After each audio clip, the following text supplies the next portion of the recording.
guys? FrugalBC here. There are a number of blockchain-based video games, and there's a lot of these games will pay you to play them. But I keep coming back to Splinterlands. Why? Find out in this video.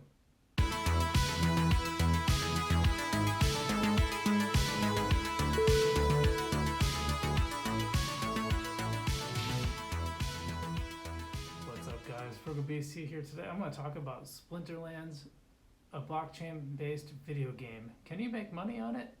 Let's find out. But first, if you love crypto, if you love making money in crypto, hit that like button for me. And if you'd subscribe to the channel, I'd really love that. And you'd really love it too, because you're going to see more ways on how to make money in crypto. So I've been trying out a number of blockchain-based video games lately, and one I really like is Gods Unchanged, and I had a video on that. You can see that above. But another one I started, the first one I ever played, and I keep coming back to this game, I think because it's just so simple to play, is Splinterlands. So basically Splinterlands is a free-to-play game, so you can get into it without spending any money. Now there is a one-time fee, a $10 fee. I almost forgot because it was so long ago.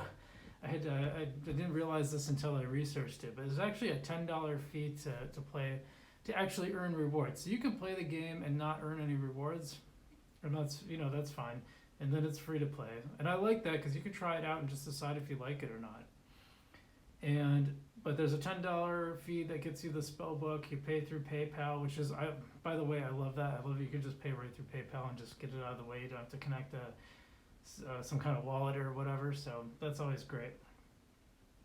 And so what is Splinterlands? Well, Splinterlands is basically like, think of a really simple version of Magic the Gathering or Hearthstone. So you have a summoner, you choose a summoner that has a different element to it. Just like Magic or Hearthstone, there's fire, water, light, death, all the other, things, nature or whatever it is. I don't even know what it's called in here. I don't play that one. I only play the fire and the water one. And sometimes I play the light one too. And you choose a summoner, and then you have a base set of cards within that, and you have a certain number of battle points and like mana basically if you're a Magic player. And you choose a certain number of cards that fit that, and then you basically battle. And then the battle is done it's an auto battle, so once you set it up, it basically happens. You can actually skip the battle too. I don't because I think it's fun to watch the battle, but you actually can if you want. You can skip the battle and go right to the results if you really want to be efficient. And so I like this. The reason I like this game is it's very easy to start. Other than the $10 fee, which is pretty minimal, there's almost no cost to actually play this game. So now we'll get into maybe that's not quite true in a little bit. I'm going to explain that a little better, but like I said, I really like it that it's easy to sign up, low friction sign up. This is what blockchain based games should be doing, because I've tried other ones like Axie, and I just can't get over the idea that I'm gonna spend, I don't know, probably about $1,200 just getting started in Axie. That's crazy. I mean, you supposedly can make pretty decent money playing it, but I don't know. That's a big start. All right, so, and by the way, this runs on the Hive blockchain, and you can trade the in-game currency, which is DEC, Dark Energy Crystal. You can trade that for Hive. And so this is how you can earn money if you earn enough rewards that you're able to cash this stuff out and make money. So I'm going to talk about how a battle goes, and I'm going to show a example battle, so you'll see that on the left-hand side, but basically you go to your main screen and you click battle, and you can do this from day one. You choose your summoner, like I said, that has various elements to it, fire, water, nature, grass or whatever. You choose that, and each summoner has a little special ability too, so that helps your battle.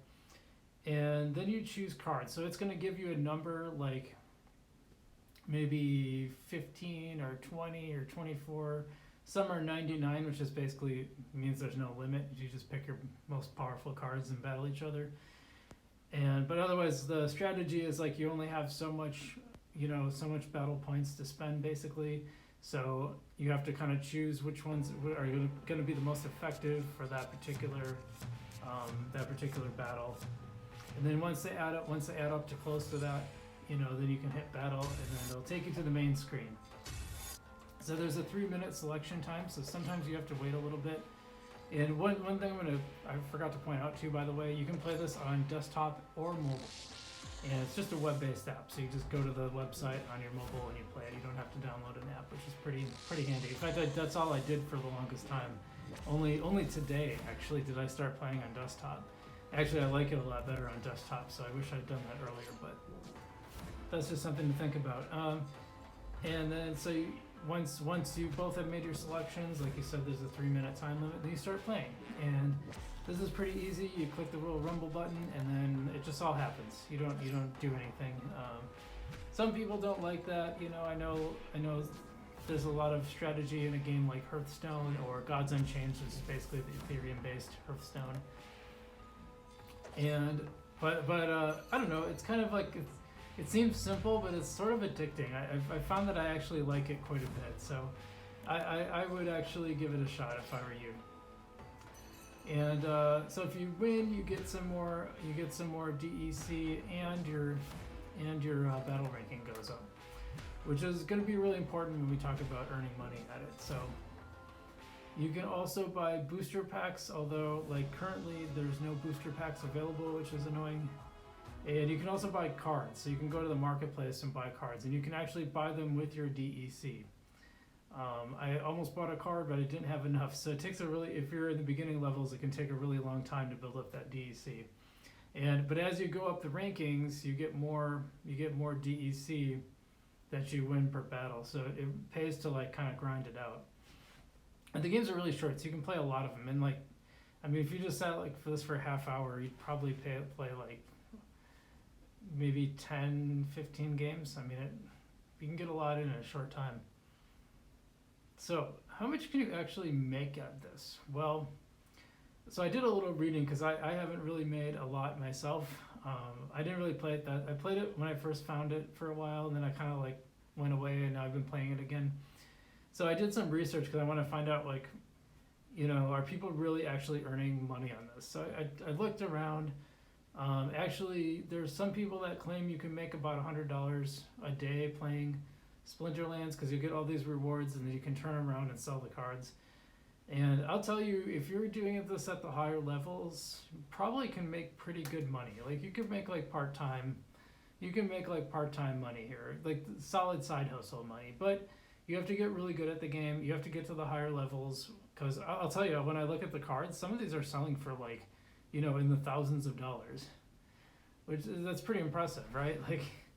That means that's you sell one card. If you earned a month and you earned that one card, that's probably a living for some people. But I don't know how long it takes to get there. I know I saw some other person talking about you really have to get into the silver and gold leagues before you can earn that much money. I haven't gone out of the bronze league so far. And you probably have to play quite a bit. This guy was playing probably a half hour a day every day per season. He figured out that he was making about $5 an hour, so not great money, but also you're playing a video game, so I don't know. You can't complain too much about that. I guess a dark energy crystal is basically worth about 0.008 cents, so just under a penny. So I have right now 36 dark energy crystals that I've earned since I've been playing. So that's probably 30 cents. So yeah, it's fine. It's fun. It's a fun game. There's little quests too. So you have to figure out what the different characteristics they'll say. Win 5 games with an assassin or with a sneak ability or whatever. So those are ways you can earn some extra rewards that can help boost your income on the game. Overall, I really like Splinterlands because I think it's an easy game to get into. It's pretty simple, but there's some strategy to learn, and I'm still learning all the strategies, so I haven't quite gotten super far into it yet.